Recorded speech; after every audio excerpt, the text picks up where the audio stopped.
तो नमस्कार मित्रों मित्रों आ भाईए कह્યું કે જે સૂરજ ભુવાને જેલ મૂકવાનો મેન હાથો હોય તો એ કીર્તિબેન પટેલનો છે। કીર્તિબેન પટેલે આખી જનતાને જાગૃત કરી અને સોશિયલ મીડિયામાં આ મેટર ચગાવી એના લીધે જ આ વાતચીત આગળ વધી અને પુરાવા હોવા છતાંય આ કાર્ય નહોતું થતું પણ કીર્તિ પટેલના લીધે આજે સૂરજ ભુવો આજીવન જેલમાં છે। તો હું તમને વિડીયો બતાવું એના પહેલા જો તમે આપણી ચેનલમાં નવા આવ્યા હો તો ચેનલને સબસ્ક્રાઇબ કરી દેજો અને વિડીયોને લાઇક કરી દેજો। તો મિત્રો તે વિડીયો જોઈ લો પછી આપણે તેના વિશે વાતચીત કરીએ। જય શ્રી રામ। હવે સુરજ બળવાનો વિડીયો બનાવ્યો હતો તો આ કહેવા માંગુ છું કે આ જે સુરજ બળવાને છે ને એને જેલ મોકલવાનો મોટો હાથો હોય ને તો એ કીર્તિનો છે। શા માટે? કેમ કે એ સાચી હતી। જે તે સમયમાં કોઈ એનું માનતું નહોતું કેમ કે એ ગાળો બોલે છે, મન ફાવે એમ ગાળો બોલે છે એટલે લોકોને પસંદ નથી।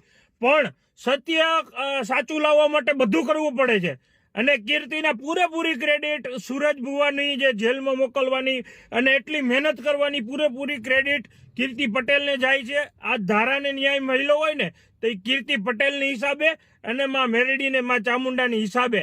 શા માટે? અને હા, આપણે સંવિધાનનો વિરોધ નથી કરતા, સંવિધાનને પણ માન આપીએ છીએ, પણ અમુક જે ભ્રષ્ટાચારીઓ લોકો અધિકારી હોય છે ને એના કારણે બધું લેટ થાય છે।